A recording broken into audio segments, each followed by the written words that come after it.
We really can't say how many animals saved how many lives, but we estimated at least 10,000 lives in Vietnam alone. And I just happened to glance up, and there was this great big thing standing in front of the caravan awning, and then it started moving.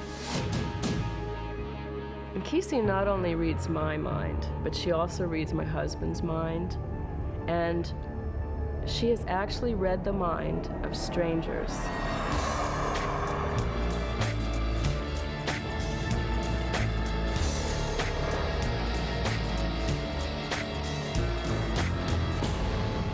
Does Australia have its very own Bigfoot? And what's the story behind a telepathic parrot? Animal X investigates the weird world of animal mysteries. First, some unbelievable stories of bravery by courageous canines, ones that have risked their own lives to save others. Dogs are our pets and companions, and we love them even though they often seem unable to do anything more than lie around and run after sticks. But some dogs have a streak of bravery that would put most humans to shame. In situations that would terrify grown men, these dogs persistently protect others, despite the threat to their own lives. These animals are heroes. We really can't say how many animals saved how many lives, but we estimated at least 10,000 lives in Vietnam alone. Just as there are brave human beings and cowardly human beings, so there are brave dogs and cowardly dogs. Animal X travels first to Sault Ste. Marie in Canada and later to Florida to investigate two incredible dogs that walk the fine line between bravery and the risk of sudden death. Paul Guitard is a champion sled racer. He would not be alive today if it wasn't for the bravery of his husky, Grizzly. I've been sledding for about 2 years when I got Grizzly. And it was the best thing that ever happened because he ended up being my best lead dog. But helping Paul to become the 8th top sled racer in the world is not the only thing Grizzly will be remembered for. His real challenge began on an ordinary day when Paul took his dogs for their regular walk. I was going down the trail where I usually go down, and all of a sudden, out of nowhere, this black bear jumped, and next thing you know, she's on top of me, and she had me by the arm, and I looked over, and here there was 2 cubs on the other side, so what happened was I got right in between her and her cubs. And all of a sudden, Grizzly came back and jumped on the bear and started barking at it, so the bear let my arm go, and I thought, this is it, and I tried to run for the first tree there was. I started climbing up, and the bear again came at me and grabbed me by the foot. And then she started pulling me down the tree, and I started kicking her, and at that time I thought, life was over, Again, Grizzly came, to save me again, and went at the bear, started biting at her. I was up the tree, and Grizzly fought the bear for nearly 7 hours. I thought sooner or later Grizzly would run away, or the bear would get up there and it would get me. But he was there for me, and he cared enough. Paul and Grizzly were finally rescued, but Grizzly had stayed by Paul's side for the entire 7 torturous hours. His courage was acknowledged by several awards. Carleen Bradford is an author who has researched and retold dozens of stories about animal heroes, including Paul's. There seem to be so many stories of animals who somehow or other knew when there was danger and did something about it. I think what was remarkable about Grizzly was that he stayed for so long, and he fought that bear off for so long. It was really quite something for that dog to do that. But what encourages dogs to show this kind of courageous stamina? Professor Jeffrey Masson is the world's leading expert in animal emotions. The question is the dog acting instinctively, or is it because of its emotional ties to its companion? And I think the answer is a bit of both. Obviously, a dog is a social creature. It grows up in a pack. It has a loyalty to the pack, and we become part of the pack. So their life is really dedicated to us, the leader of the pack. But sometimes they will risk their lives to save someone who is not the leader of the pack, and that's really quite interesting. A good example of this is the touching story of Susie, who was one of the thousands of war dogs used in the 14-year war with Vietnam between 1961 and 1975. Susie is responsible for saving dozens of lives, even though only one of them belonged to her primary carer, Paul Morgan. The whole armed forces in Vietnam had about 4,000 dogs. They did everything. They guarded flight lines, they guarded ammunition, they went out on patrol, they detected mines, booby traps, and the morale of the unit picked up when a dog went up front, with the scouts out front. So they felt if the dog was out front, that they were safer. I knew if I had a dog with me, I could sleep at night. Susie may have made the young soldier feel safe at night, but that was nothing compared to the astonishing role this dog was about to play in a gruesome battle. A helicopter gunship fight was going on about, I'd say a mile, half a mile from us. And it hit one of the aircraft and it blew up. So we got sent on a rescue mission to go pick up the downed pilot. His name was Donald Clark. We knew he was out there somewhere. We knew he was shot down. And as we were heading for his aircraft, Susie wouldn't move. So I figured that she'd lost her nerve. And instead, she had alerted on enemy soldiers to our right in bunkers. We would have been ambushed by the same people that shot down Captain Clark's aircraft. Thanks to the dog, none of us got killed. When we got over to Captain Clark's aircraft, of course, he was burned beyond belief. So we wrapped his remains in poncho. Susie sat on top of the remains while we floated away out of it. We were completely out of ammo. As soon as the relief aircraft came in, I put Captain Clark up forward in the flight deck, and then Susie sat on his remains there so they wouldn't fall out of the aircraft. Just total, absolute devotion. She just knew what was going on all the time. A lot of people don't even know what those dogs did. It was a terrible crime to leave those animals behind, especially after all the devotion to duty. We ran out on our allies, is what we did. She knew what she was supposed to do, and she walked out front fearlessly and did her job. She was my buddy.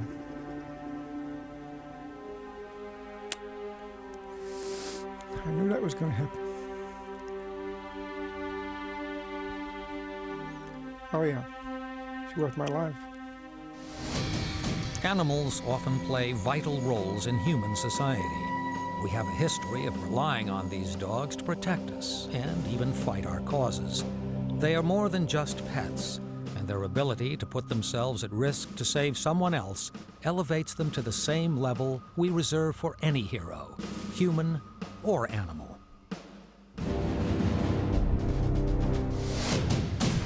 Just as some animals amaze us with their heroic feats, others terrify us with a chance encounter. After the break, Animal X investigates Australia's very own Bigfoot and analyses some interesting findings. You can see this ridge, what's a negative space here, where the heel has imprinted more deeply than the mid part of the foot.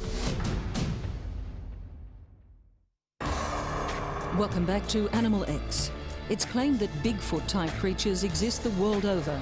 In Australia, it's called the Yowie, and there's even a specialised group dedicated to proving its existence. So what does it look like, and could there be more than one species? What could be lurking in dense bushland in this isolated rural community in eastern Australia? Witnesses have reported seeing a giant, lumbering creature, Australia's version of America's infamous Bigfoot. Its name, the Yowie. And I really thought I was going to lose my life that night. It screamed, it roared, it started off by stalking me like a cat. I looked up at the dam and there was a big black one. I just caught it out of the corner of my eye. That the hominoids are the true upright walking indigenous primates of planet Earth. Animal X travels to the small farming community of Taree, 150 miles north of Sydney, to investigate reports of this frightening creature with glowing red eyes. The Australian Hominid Research Group. They've been called in by frightened residents who have seen and heard this beast stalking the woods. The group's members include ex-military personnel and private investigators. They searched the bush with state-of-the-art equipment, including heat-sensitive cameras and digital video units.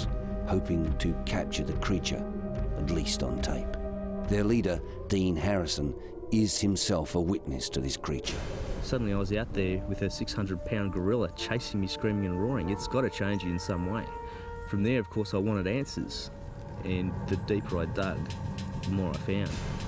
And their digging has turned up some interesting information, which they say proves the Yowie exists. The team has concluded that there are 3 different species of Yowie inhabiting the area. 2 are grey, standing 9 and 7 feet tall. The other is black and also 7 feet. In Louisiana, New Orleans, researcher and author Lloyd Pye agrees that there is more than one type of Yowie. In his book, Everything You Know Is Wrong, he investigates varying hominid theories.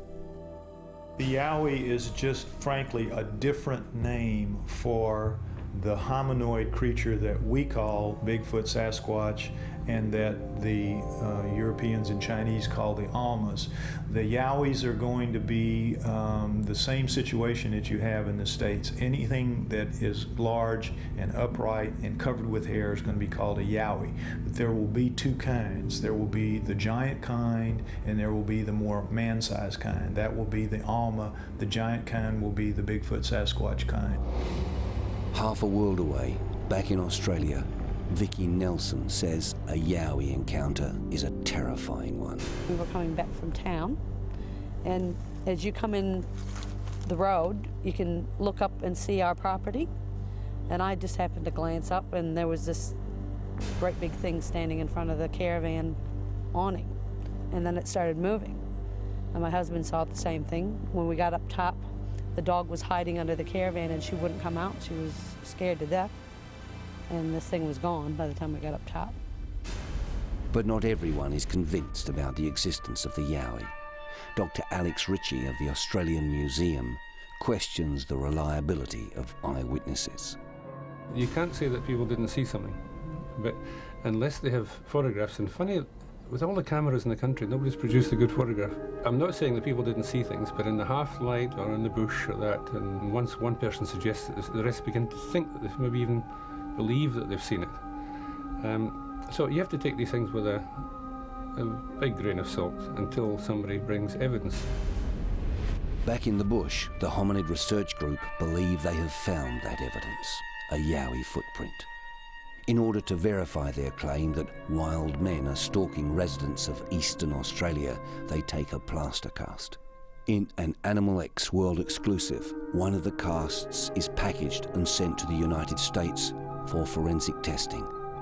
In a Texas laboratory, we bring together Jimmy Chilcott, a forensic detective with the Conroe Police Department, an expert in human and primate fingerprinting, and Dr. Jeff Meldrum of the Idaho State University, who's an expert in primate movement. Over the years, they have examined hundreds of Bigfoot casts. Together, they inspect the Yowie print to determine whether it could be a mysterious creature as yet unclassified by science. Maybe you could take a look at it and see if you notice any latent features right off the bat. Well, Jeff, it's a neat-looking cast, but unfortunately I see no friction ridge detail at all. The soil was just not conducive to good fingerprint capturing. Jeff Meldrum, however, says the print has some Bigfoot characteristics he's seen before.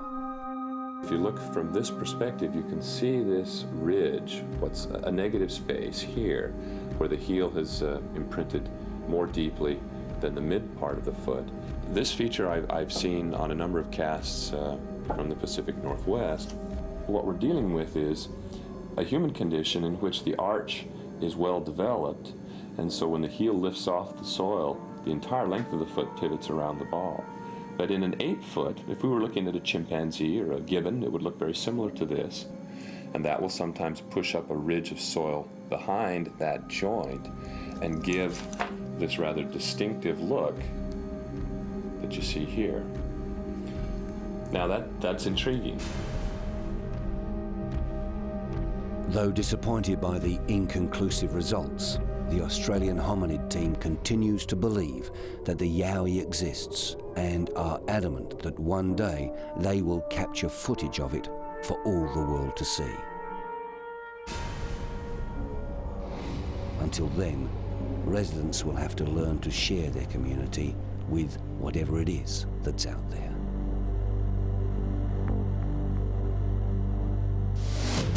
From mysterious hairy hominids to feathered freaks of nature, after the break we meet a telepathic parrot and test to see whether it really does have incredible psychic powers. The results were spectacular. They showed that out of 78 tests, 32 of them were ones in which the parrot got a direct hit.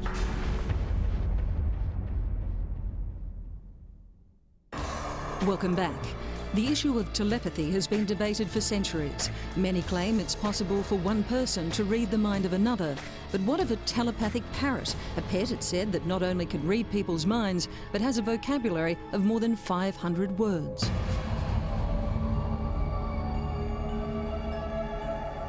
Dedicated animal owners have long believed their faithful companions capable of amazing psychic powers. But the conscious connection some creatures seem to share with humans challenges scientific understanding. It's like she's actually seeing through my eyes. It's very, very strange. This does really seem to be telepathy. As far as I'm concerned, that's really junk.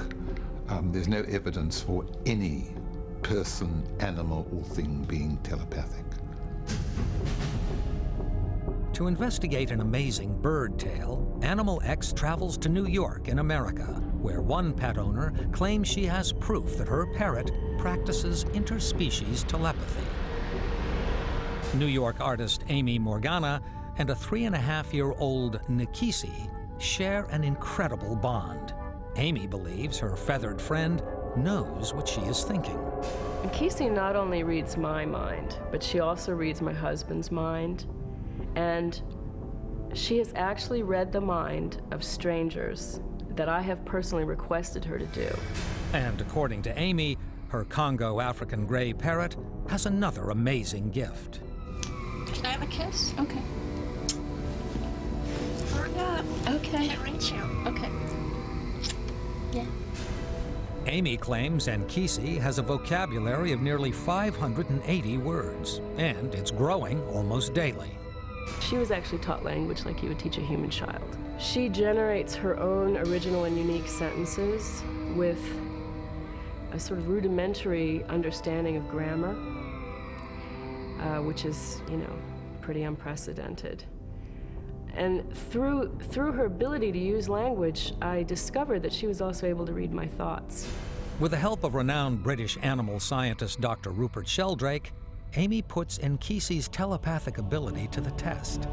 They were in separate rooms, 55 feet apart, when Amy says she looked at a selection of pictures. They had been provided by a third person who had sealed them in envelopes before mixing them up. You can put the take a flower. Yeah, you better bring it to fix the flower. You make a take a fix the flower. Make it your bud. Your bud. What you doing up flower? The results were spectacular. They showed that out of 78 tests, 32 of them were ones in which the parrot got a direct hit. It actually said what she's looking at. For example, there's a picture of a phone, so the parrot says, "What are you doing on the phone?" So that's a far, far higher rate of success than you would expect by chance. The odds against chance statistically are about 1 billion to 1. 2 synchronized cameras recorded the experiment. Dr. Sheldrake says the tests were strictly controlled. You put your head up. Oh, careful. There was no possible clue that the parrot could have had in these experiments, except for picking things up from Amy's mind, and the word for that is telepathy. But skeptics, including Lewis Walpert, a professor of biology at London's University College, quickly dismiss talk of telepathy. The idea that parrots are telepathic is so absurd because all the evidence from animal experiments is that animals don't even have a concept of cause. They don't have a concept of other people's minds. some skeptics just aren't very interested in the evidence. Whatever the experts argue, Amy believes Ankisi has an incredible psychic ability, one that may have far-reaching implications for other animals. The idea of a language-using parrot being able to translate for another animal species that could not use language is a very interesting one. I'm terribly sorry. We are not little radio stations giving out mind waves. That's junk. Ankisi is teaching me as much as I am teaching her. And I'm just amazed every day. It's a new frontier. At this point, it would not surprise me if the day would come where I could just talk to her like I'm talking to you. Amy's work with Ankisi will continue. But in the meantime, while animal telepathy is still regarded by many as paranormal, perhaps this parrot could help prove to humans that their pets may indeed possess psychic powers.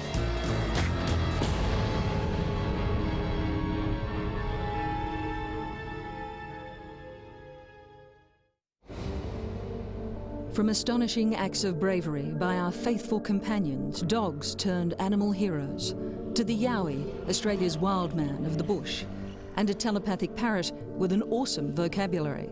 The mysterious tales of the animal world continue to fascinate and perplex us. After all, it's said there are stranger things in heaven and earth than we can think of.